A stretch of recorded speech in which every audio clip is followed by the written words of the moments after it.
Dave, a huge welcome to the Lead on Purpose podcast. Cheers, James. Straight off the plane and straight here. I love it. Well, welcome down to the South Island. Yeah, cheers, man. Look, I'm just so excited to talk to you. I've been following your work for a while, and more organically through chatting to people and working with people, they talk about your work. They've been to your workshops. Just last week, I had a client said me and my wife went up to his workshop.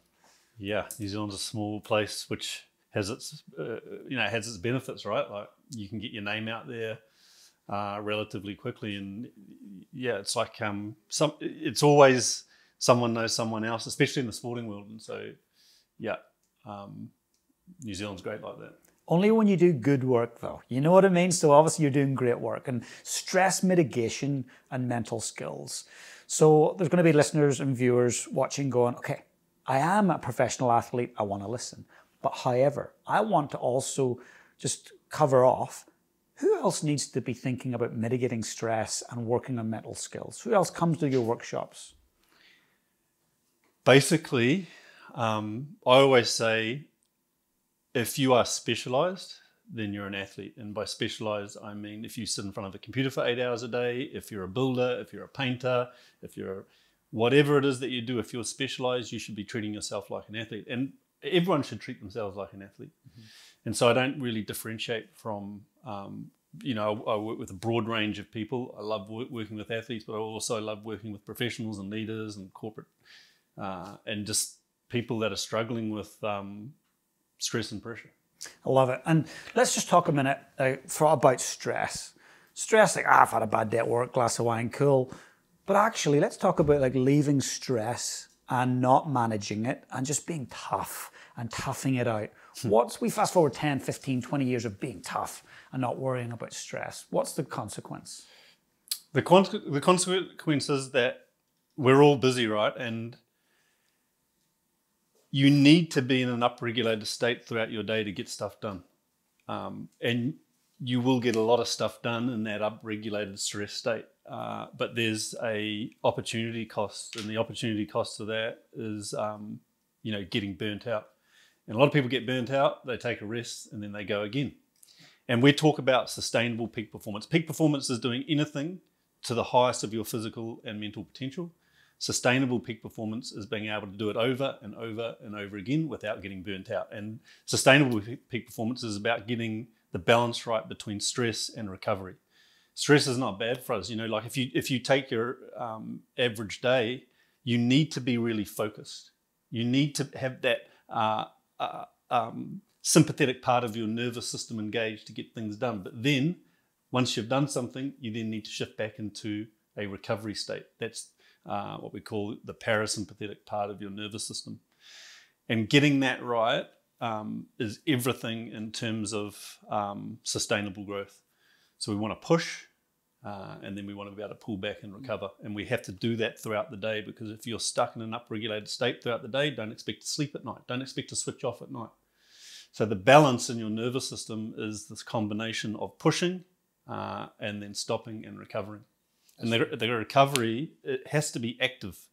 You have to be a participant in the recovery. It's not just sitting on the couch and doing nothing, because what do we normally do when we sit on the couch? We get the screen we put in front of our face. That's not recovery.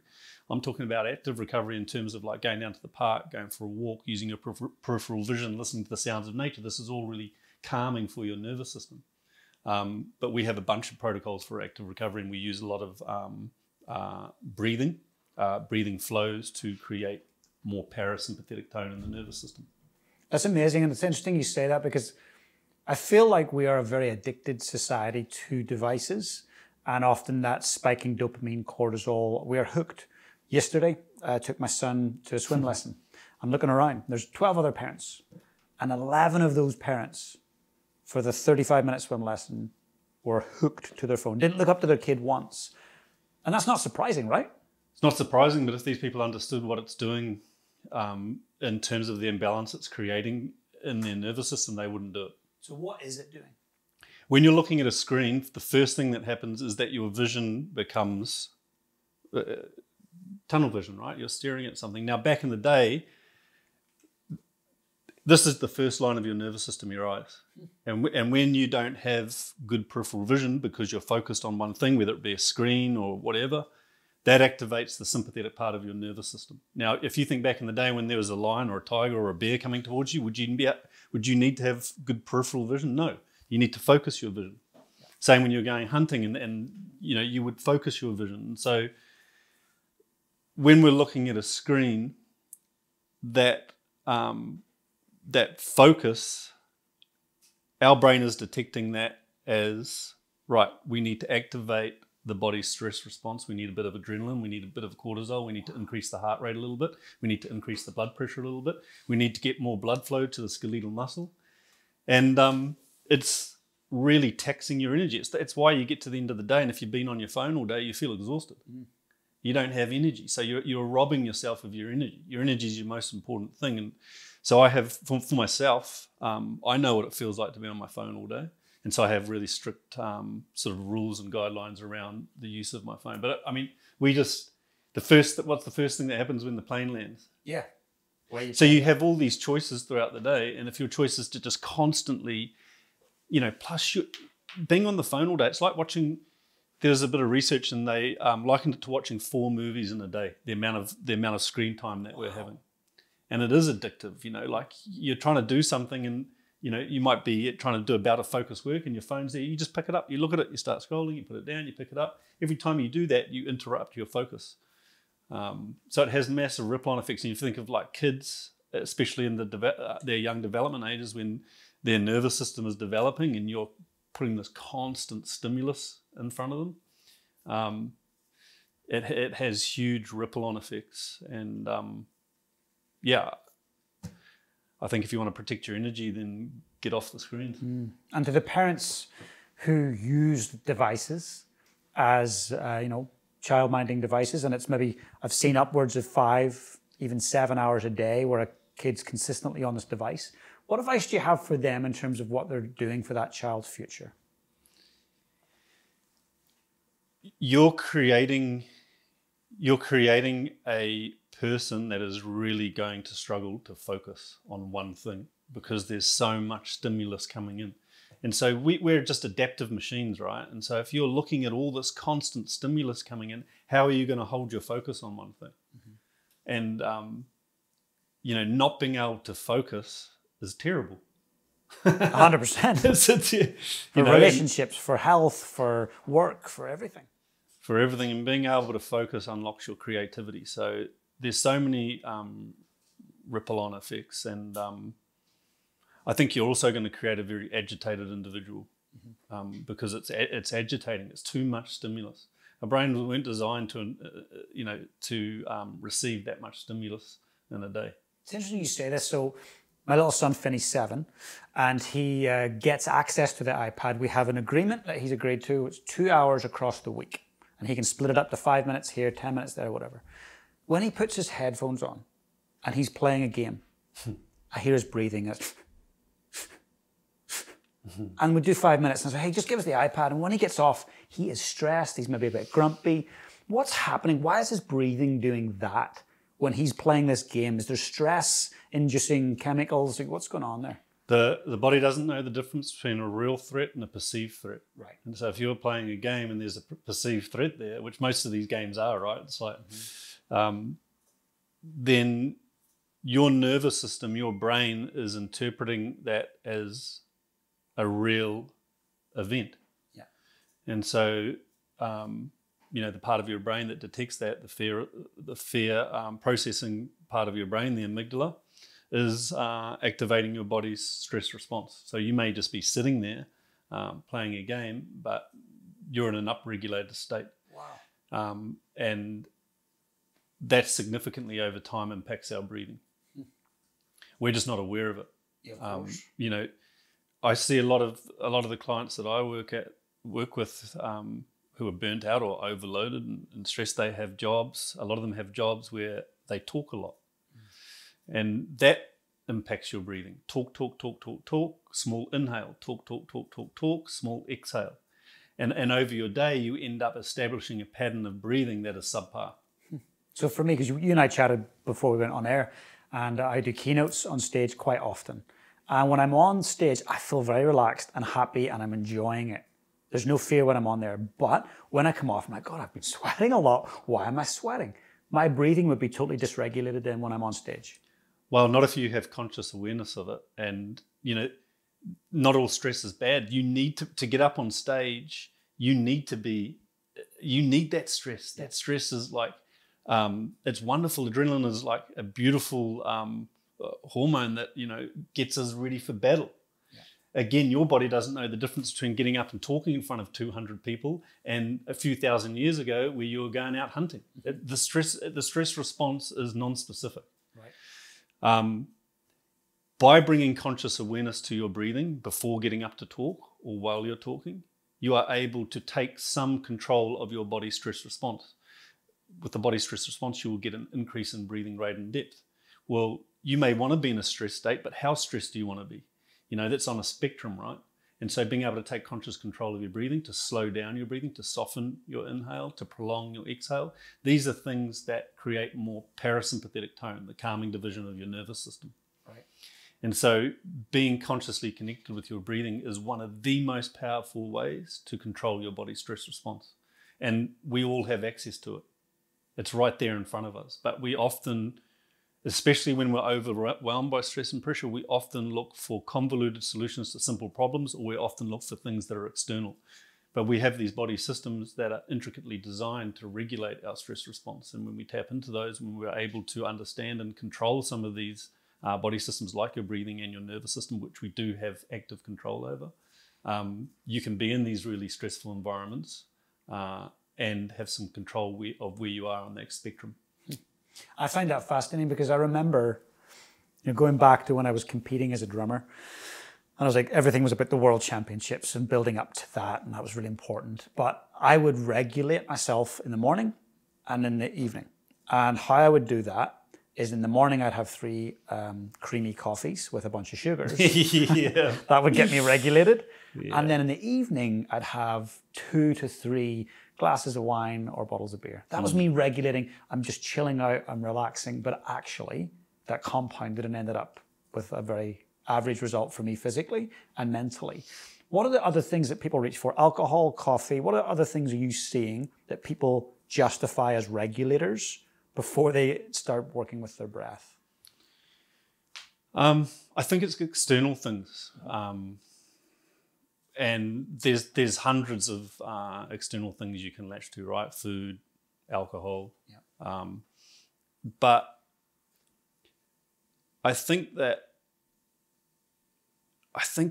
a lot of it is just a misunderstanding of what strength is. We have this interpretation of strength as being just add more load, just push more, just drive more hours working, when actually that is not the definition of strength. The definition of strength is knowing when to push and when to pull back. And so if we're talking about things to regulate throughout the day, most of these things require no external focus. They require internal focus, where you are softening your mind, where you are controlling your thoughts, meditating. And there's other really powerful ways to regulate throughout the day. Reconnecting with nature is one of the most powerful ways. When we look at the pillars of health, there's the 2 most powerful ways to regulate your nervous system, to shift back into a calm state throughout the day, is to reconnect with nature. And I mean in a meaningful way. Mm-hmm. That's difficult for some people, right? Because they work in high rises. And some of the clients that I work with say, hey, how do I reconnect? Find a way. You have to find a way. Because we were designed to be connected with the earth. That's not hippie stuff. Yeah. When you are out in nature, it calms your nervous system. It creates more clarity of mind. And the second really powerful way to regulate your nervous system throughout the day is social interaction. How good do you feel when you go down and you have a coffee at lunch with a mate, or a beer at the pub, or whatever it might be? You walk away from that feeling really calm. Mm-hmm. So I've sort of deviated from your question, but there are a bunch of things that we latch to externally to be able to control stress, and none of it works, in my opinion. What works is integrating the pillars of health into your everyday, making sure your nutrition's right, your sleep hygiene, that you have that you're challenging yourself, exercise, some form of active recovery, Right. and meditation is a really powerful one. And then then the clients that I work with, then we start putting some, what I call some guidelines around that. And that is values, vision. You talk a lot about this: values, vision, goal setting, and mindset themes. When you talk about that, I feel like there's such a strong alignment between what I see as high performance. And it's funny because you just defined peak performance a moment ago. I was like, I resonate with that. So for me, my thought around high performance is performing above the standard norms over the long term, whilst maintaining positive relationships and well-being. Yeah, well, a bunch of people, it's not hard to achieve peak performance. Mm-hmm. It's not hard. You can do it by just pushing, grinding it out. You can do it with minimal values, without goal setting, but it's not sustainable. Right. Without having clear guidelines, these things that we talk about: goal setting, vision, mindset themes, and how you do. But that's not sustainable. It's never going to be sustainable because you're going to burn people on the way, right? Yeah. Look, I'll give you an example of sustainable peak performance. You go and stay in a hotel, a beautiful hotel room, and you leave that hotel room. How do you leave that hotel room? Well, I always leave the hotel room exactly how I found it. It's easy to leave the towels everywhere and leave your rubbish everywhere for someone else to do, right? The sustainable part comes with having really clear values, morals, ethics. And when you set these guidelines out for things like your values, it totally dictates how you turn up, right? Of course. And so sustainable peak performance for me, is about getting these foundations right, the pillars of health, clear values, clear mindset, clear goal setting, clear vision. And most people, I feel, they're looking for the 1%ers, right? Mm-hmm. You got to get the big things right. And these are the big things. The big things are the pillars of health and, the values, the vision, the goal setting, the mindset things. That's amazing. And for the listener and viewer right now that's going, well, I want to do that. What's step number one? Step number one is ask yourself, in your day, in your busy day, are you integrating the pillars of health into every single day? Nutrition. Mm-hmm. That's a massive one, right? Mm-hmm. Sleep. I set my sleep up from the time that I wake up. And throughout my day, I push and then I recover. That's how you set your sleep up. And can we jump into that sleep bit for a second? You talked about sleep hygiene. That's something I'm familiar with, something I'm currently trying to improve and work on. But for those that are listening going, what's sleep hygiene? What is it? How do we get better at it? And sleep hygiene it's basically setting yourself up so that you've heard about circadian rhythm, right? You are working in a way that is in line with your body's natural circadian rhythm. You go to bed at the same time, you wake it up at the same time, you view natural sunlight in the morning, you view low-level sunlight in the evening. That's what we used to do. Yeah. You have a day where you push. Think of what we did back in the day. We would go hunting, right? So we would leave the village and we would go hunting. And the hunt could sometimes last 6 hours. Well, we would need to be in an upregulated state. And then when we finish hunting, we bring the kill back. What do? We're in a social environment, social connection. That's calming. We're cooking the food up. That's calming. So we had this balance between pushing and recovering. Yeah. And so if you want to set your sleep up, if you're struggling with sleep, you have to look at what you're doing throughout the day. Are you actively recovering throughout your day? And if you don't, your nervous system gets stuck in what we call that sympathetic state. It's like having the accelerator on, adrenaline, cortisol, upregulated. It's addictive. And when it comes to the evening, you will not be able to switch off because our nervous systems don't work like that. That's the imbalances. It's too much load. And so there's too much what we call sympathetic load. Yeah. So sleep hygiene is really about what you do throughout the day more so than what you do in the evening. But there's some really smart things you can do in the evening. Dim the lights. Mm-hmm. In our house, we dim the lights after 7:30. Having bright lights on the screen that suppresses the release of melatonin from the pineal gland, and you are now getting adrenaline release from the adrenals. Yeah. And so we're going against our circadian rhythm and our natural hormone release. And so blue light blocking glasses could be helpful? I look at that stuff as ridiculous. So that's you kind of messing with the natural nature of things. It's like, I think just keep it simple. Just right. dim the. I think we get into this pattern of like thinking where it's like, okay, well, we're the blue blockers, or we won't have our, we won't have a coffee till 11 o'clock. And there's all these little things that people are doing right, but they're not doing the big things right. Yeah. And the simple things. And I understand the thing behind the blue block. Yeah, and for some people they'll help, but just do the basics. And you don't need those little, the things that are out on the periphery. That's my take on it. Yeah. And so we've got, nutrition, sleep hygiene, exercise. What are the other pillars of health? Social interaction and reconnecting with nature. Okay. If you get those things into your everyday, you will have balance. And it's all achievable. Like, it's when totally you say achievable. All of that, like, well, I could do all that. I'll tell you what the problem is that when you are stressed, when you're anxious, when you are overloaded, when all of this stuff ends up culminating in mental health issues, it is it can sometimes be a tricky place because we don't understand what's going on. And so we start looking for these convoluted solutions because it's convoluted in our heads. Yeah. The solutions are right in front of you. And, I deal with a lot of the clients that I deal with are really stressed and anxious. Yeah. And that manifests in patterns of behavior, and they start looking for these external things like what we talked about, alcohol or coffee or whatever it might be, because they're addicted to the stress. When you put these things into your day, you are balancing your nervous system, you are promoting recovery, and you can still get lots of stuff done. Mm-hmm. So I have something that I program for my clients, which is a 10-minute breathing flow. Okay. And I say to them, hey, you got to do this twice a day. And they look at me like I'm mad. 20 minutes of my day, gone. They're like, there's no way. Do you realize how busy I am? I'm like, you're not busy. You're just not productive. You're multitasking. Yeah. You're trying to do 100 things at once. You're cognitively overloaded. You can't focus.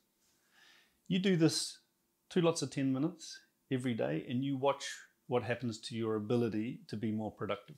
Incredible. And, we work really well in 1.5 hour bouts of work. Mm-hmm. And then we have recovery. Yep. But we're not doing that. We're just going and going and going. Yeah, and we do not work well like that. Right. There's a company that I went in to try and work with the owners to improve worker satisfaction and productivity. And one of the things that we did was, because they were sitting in front of screens all day, and when I went around and interviewed these people, a lot of them were really suffering. There were people that weren't sleeping. There was one guy that was having chronic headaches, and so there was all these. And when I presented this back to the owners, they were like, "We had no idea." So we brought in 2 things. One was meditation pods, so they would be able to go and do these 10-minute meditations. Just listening, just sitting down on a beanbag. And the other thing that we brought in is that this is outside of their lunch break. Every single day, they would have 20 minutes where they would go for a walk. Amazing. The other thing that we brought in was a timer on their desk. And when their timer was on, it would be a timer that would count down from 1 hour. That's when they were doing hyper-focused work, and you could only distract them if it was an emergency. Wow. And these things drastically improve productivity. I'm not surprised. And the main one was the walk. Getting out, viewing natural sunlight, using your peripheral vision, very calming. They talk about the magic number being 10,000 steps, but it's just moving. Yeah.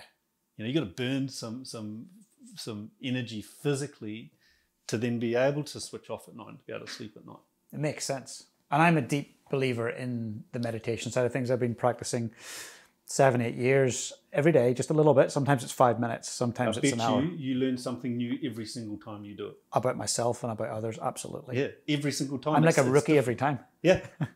And that's the beautiful thing about just stopping and listening. Meditation is just a word and it means something different to everyone, right?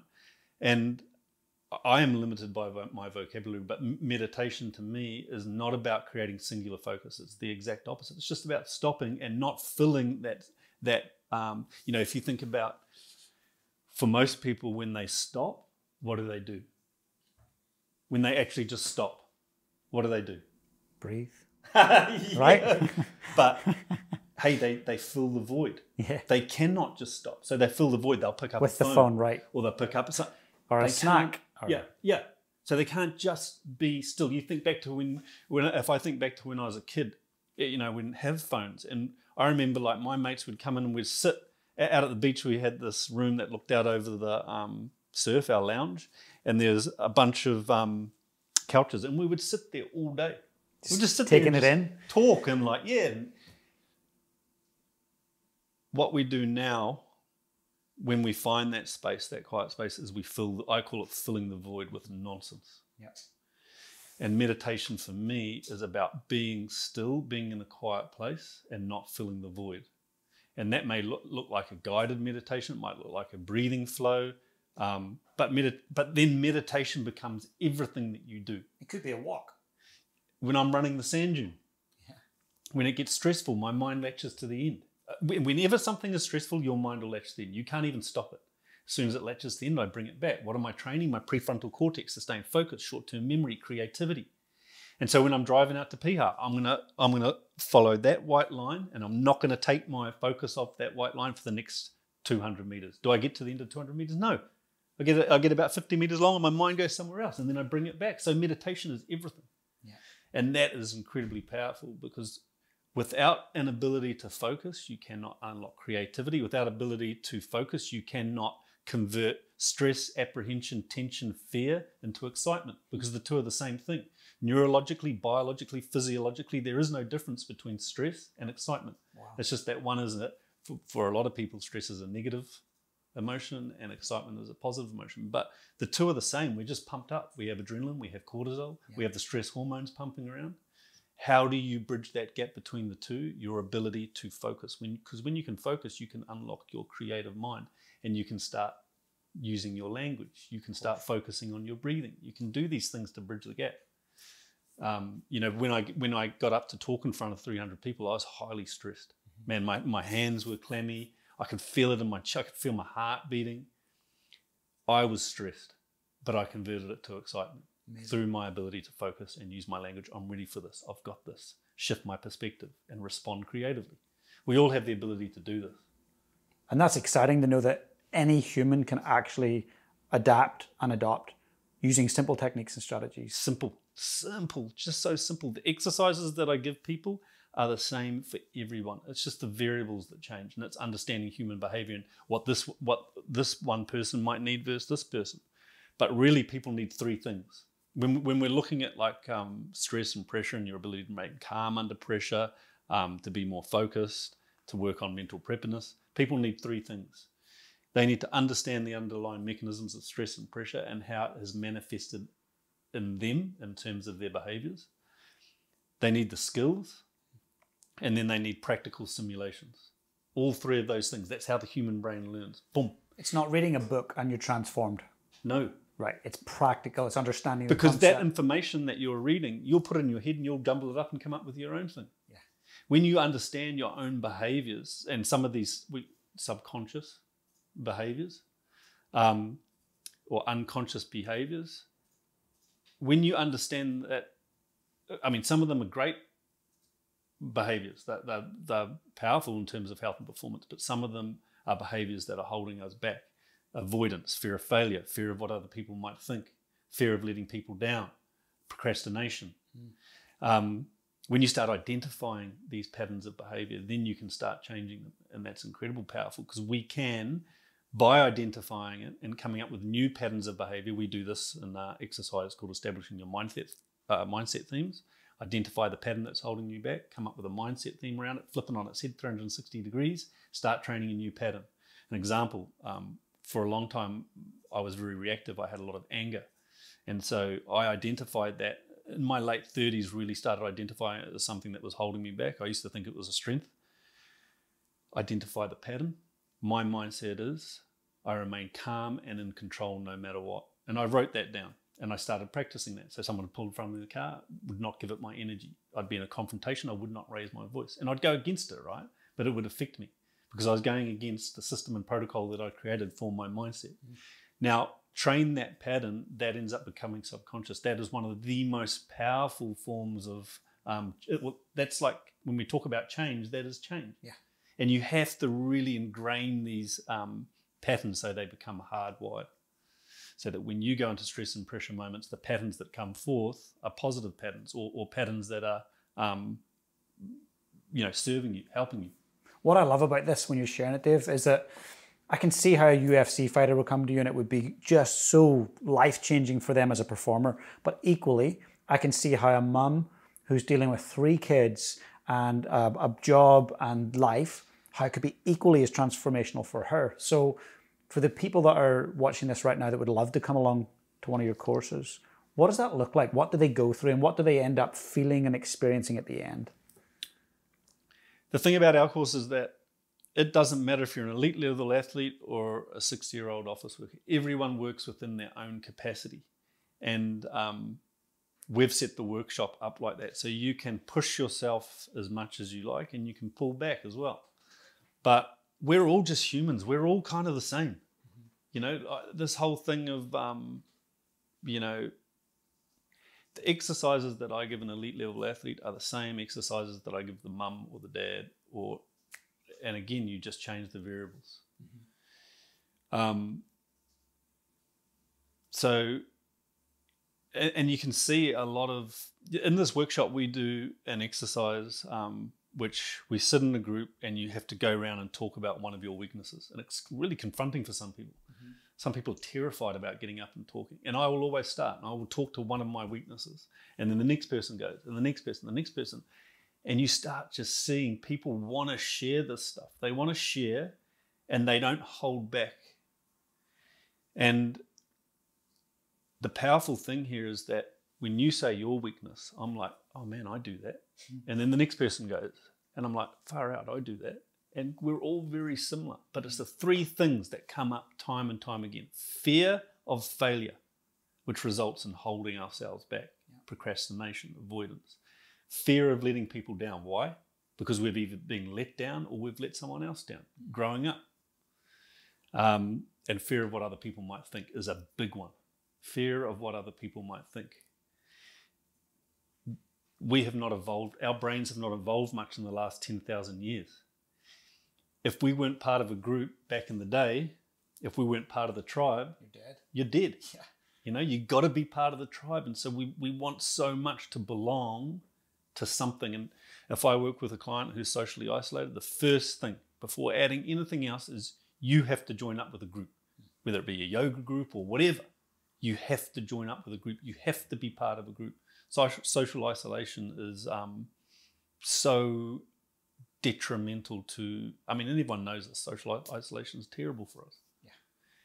And for some people, it's frightening being in social situations. Even for myself, when I go into a social situation, I'm thinking, fuck, what?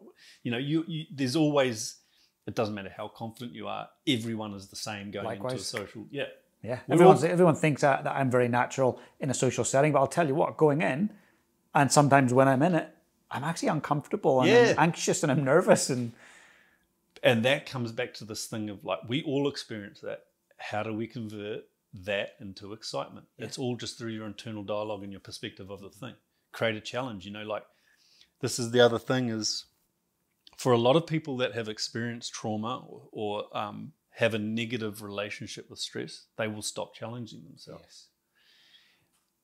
But that is what creates the stress, because when you have a challenge, you have focus, you have something that you're heading towards, right? Like the challenge is everything. If you're not challenging yourself, you're just not, there's no personal growth, right? I know this is like, sounds pretty self-explanatory, but a lot of people have a negative relationship with stress, and we need to understand that stress is not bad for you.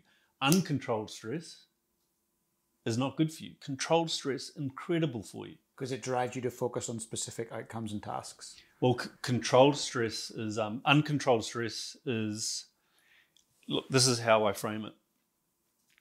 Chronic stress is practicing acute stress over and over and over again with no control. And we are doing that all the time, hundreds of times a day, because there's so many opportunities or so many examples throughout our day where we can activate the body's acute stress response. Nowadays it's waiting in the line for a coffee. I've got 5 minutes until I get back. Acute stress response. Someone pulls in front of the car and we get all pissed off. Acute stress response. So you keep training the pattern and that becomes chronic stress. Chronic stress is terrible for you. So now you have hundreds of opportunities throughout the day to practice controlled stress. Something happens to you, the stimulus, and you don't react. You just take a step back. Viktor Frankl, he talks about this working in the gap between stimulus and response. So that space in between, right in there in the pause. That's where all the good stuff happens. Right. And the stimulus is the stressor. Nowadays, the most prominent stressor is psychological stress. And defining that down even further, it's our thoughts. Because thoughts stimulate thinking. Thinking stimulates emotions. Those emotions dictate our actions, and our actions dictate our destiny. And so if we get the thing right at the very, and again, it comes back to awareness, being aware of our thoughts and how we react or respond to them, and working in that gap between stimulus and response or stimulus and reaction, that gap is where all the good stuff happens. And most of the time, it's just stopping and taking a step back. The power is in the pause. The power's in the pause, man. I've heard you talk about this. And in the emergency services, I was an intensive care paramedic for 12 years. We would never run into any situation. You would never run. You would walk in, you would stop, you would use your peripheral vision. I would always consciously control my breathing, and I would take the environment in. I wouldn't get tunnel vision. And before, in these scenes, they're often, a car crash, for example, you can just go straight in and start tending to a patient and not see what's going on around you. That is reacting. Yes. Responding is just stopping. Yeah, using your senses. What's going on? That takes so much awareness, but also self-control. And I remember seeing something unfold in Canada. It was on a beach. There was a child who was having difficulty breathing. I think it was an allergic reaction. And paramedics were called. And 15, 20 minutes later, they arrived and seen the two paramedics. And I was about 19 at the time. And I seen them just walking. Yeah. And I was like, are you kidding? Like, you should be sprinting, guys. Yeah, totally. I was like, what are they doing? And then now when you explain it, I'm like, this makes sense. They're taking it all in. They're going to be calm when they arrive. They'll make better decisions. They'll assess the situation and not be all hyped up. The biggest problem we're facing with humanity at the moment, in my belief, is that we are very reactive. And we are reactive because we're spending so much time in that sympathetic part of our nervous system, which is designed for survival. It's not a place for loving or for caring or for taking a step back, for critical thinking. It is a space for survival. And we have become a very reactive species, and reacting can get you killed. Yeah. Reacting is that part, that amygdala, that fight or flight center in your brain, and responding is using your higher brain centers, your prefrontal cortex. And you can bring those higher brain centers back online when you are in very stressful, high pressure situations by just taking a step back. Two breath cycles. We have a 5-step method. And the first step is, I'll just go through it quickly, embrace the stress. Pressure, fear, apprehension, tension. Because most of the time, if you try to push it away, it's still there.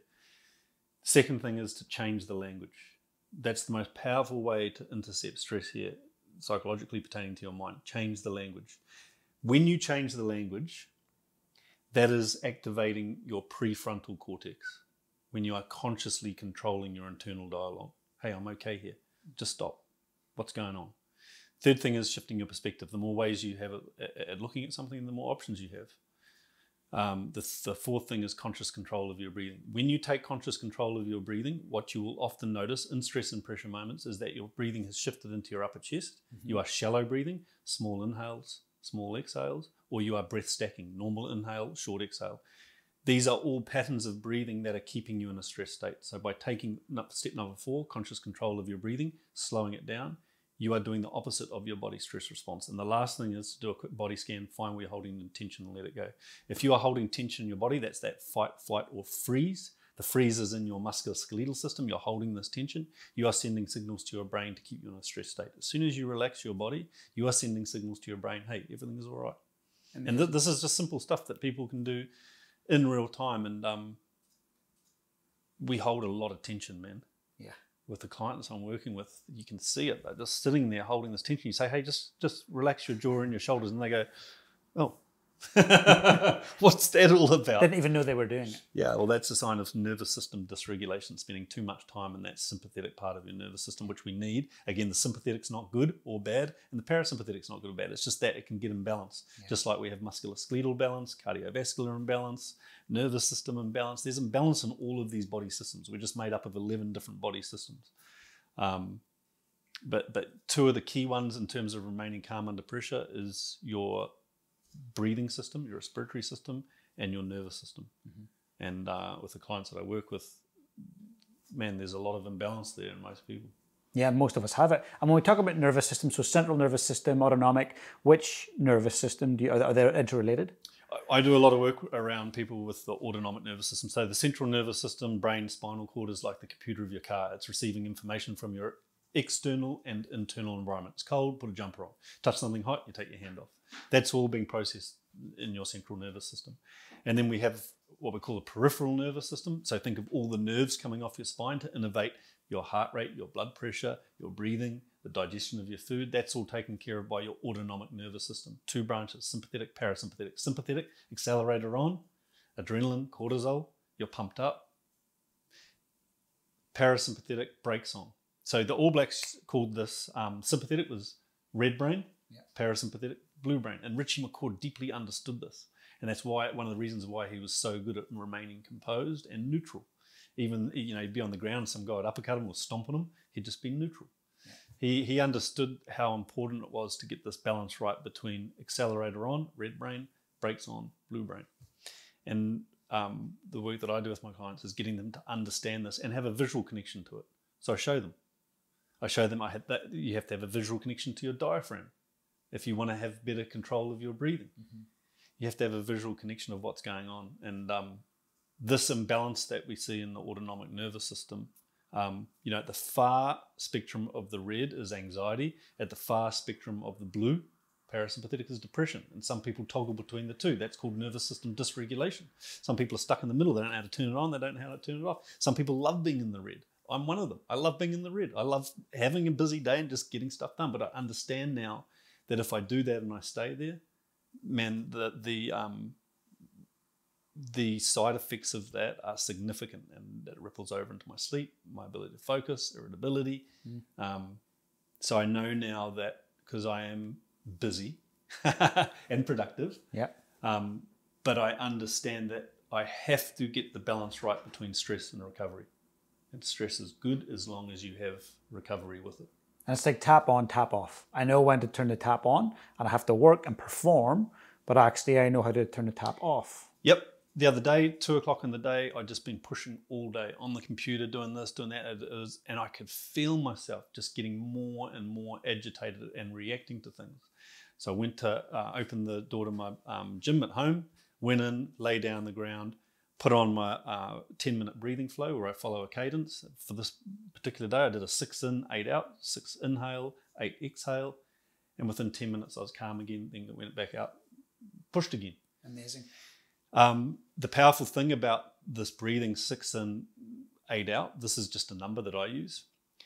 The exhale is always longer than the inhale. So if you inhale now, is that more active or passive? To me, I would naturally say active. Active, yeah. It's more active. Now take the same breath in. Now exhale, relax. Is the exhale more active or passive? I feel it's way more passive. Passive. The inhale is innervated by the sympathetic part of your nervous system, and the exhale is innervated by your parasympathetic. It's like on and off. Yes, so now if you have a longer exhale and you relax into the exhale, so if the exhale is longer than the inhale, you're going to create more parasympathetic tone. So you're going to activate more of the recovery division of your nervous system just by following this breathing flow for 5-10 minutes. Amazing. So you can so I identify, right, I'm too far on the red. I'm, it's starting to affect me and my ability to be productive on this day. Right, I'm going to go reset and push back into the blue. Then I come back out and I go again. And then I reset again. And my resets, I am an active relaxer, so I like my resets. I like, just going to the gym and doing some weights. I find that very calming. I find it very calming going for a walk on the beach or running the sand dunes or getting up in the bush and walking up and jumping in the cold water. I find doing my contrast therapy, hot to cold. And then I'll go into the gym and do 5 minutes of breath. Man, this stuff is just so powerful and accessible too. Accessible.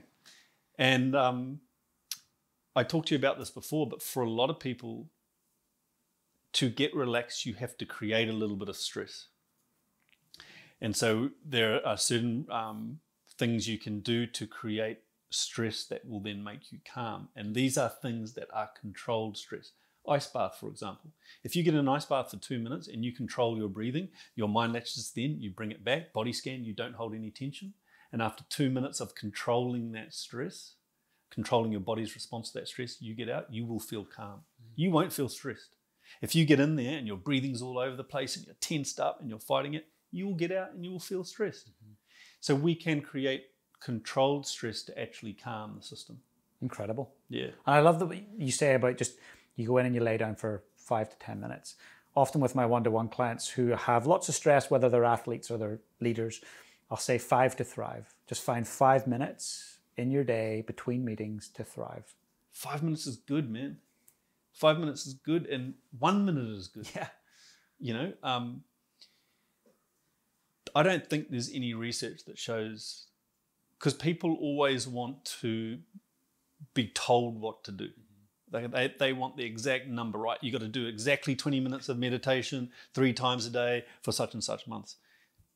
This is not a program. This is a lifestyle. This is about making choices throughout your day to shift back into a calm state. And hey, it can be 5 minutes. It can be 10 minutes. I will often trick myself. I'll say I'm going to do 5 minutes because, you know, that's achievable. Then you'll do so many more, right? And then I'll end up doing 20 minutes. Yes.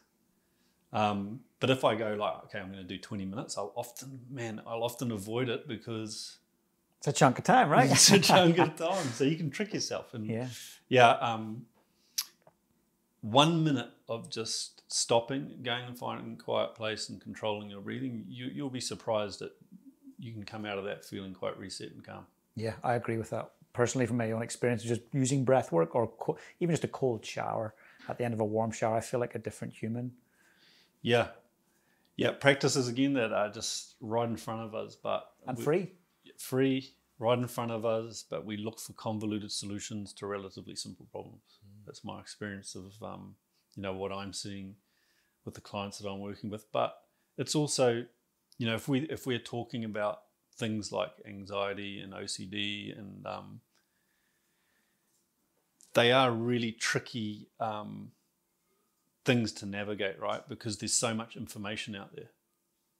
There's a lot of information. You got to sift through the nonsense to find the good stuff. And the good stuff, I keep coming back to it.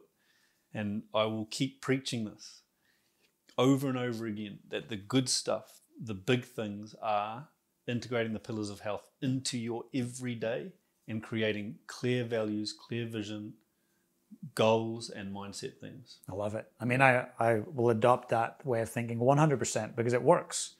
Yeah. Yeah, there's a recent client he works in an office, and he messaged me the other day a picture of him walking through the park in Auckland City in his bare feet. Good man. Yeah. Good grinding, That's right? all, yeah, man. He's reconnecting in a meaningful way with nature. And he's making an effort. Yeah, and his response to me was like, this has become like something that I have to do in my day. It's a practice. It's a practice. And there's a lot of research around now being in nature and just listening to sounds of nature and how calming that is for your nervous system. Just listening to sounds of nature. My girlfriend's going through a difficult time at the moment. And every day she gets up, she goes and sits outside, she views the natural sunlight, and she's in nature. And she'll just listen. And she always comes back in looking like a different person. There you go. How simple for her to do that, and again, accessible. It's right there. Yeah. Thank you for sharing that. I'm sorry that she is going through a tough time. It's never easy, but you're saying, bring it back to the simple things. Productivity, I think, I'm going to call it this, toxic productivity is a big challenge for us. I was going to do the dishes the other day, and I thought, oh, I could put a podcast on while I do the dishes. And then I heard the birds in the distance, and I went, don't be an idiot. Put the phone down, open the window, listen to the damn birds, and do the dishes there. I felt so much better. Conscious awareness, man, of what's going on around you. And yeah, you know, there is a lot of value in post-traumatic growth. And we often think when we're going through the thing, how bad it is and how detrimental it is to our health and all that stuff. But those, going through those things, I call it going through the fire, and realizing that none of us are get away. You know, like we all at some point are exposed to trauma. Yeah. And post-traumatic growth is when you learn from that. You're consciously aware of that process of going through that and how that can end up making you more resilient, and using everything to your advantage. That's the mindset. It doesn't matter how bad something is. My leg gets lopped off. How am I going to use that to my advantage? Does not matter how bad something is. You can find a way to use it to your advantage. And having that type of mindset is really, for me, and for my life and the things that I've been through, is one of the most powerful ways, I think, to look at how to just grow. That's beautiful. And it's rather than post-traumatic stress, it's post-traumatic growth is what you're saying. And it's almost like problems present possibilities. Man, they do. Problems present possibilities. And I think all of the stuff just comes back to being aware of our thoughts. And it's not about having positive or negative thoughts. We're in a time and age now where everyone's saying, hey, you've got to have positive thoughts all the time. No, you don't. You do not have to have positive thoughts all the time. Negative thoughts are fine. It's just a thought, and actually we really have no control of them just popping into our head. What we do have control of is how we respond to that thought. So I have a mindset thing. My mindset is I do not view thoughts as good or bad. They are just situations to respond to, and it's my response to the thought that matters. So I can have a negative thought come in, self-doubt, whatever it might be. You know, before I get up to talk to 300 people, I'm not ready. Yeah. But I'm minimizing. The guy before me was incredible, and the thought will come in. I will bring the thought in. I will embrace it. I will change the language, shift my perspective, and respond creatively. And you can start doing this with everything. It just becomes a pattern.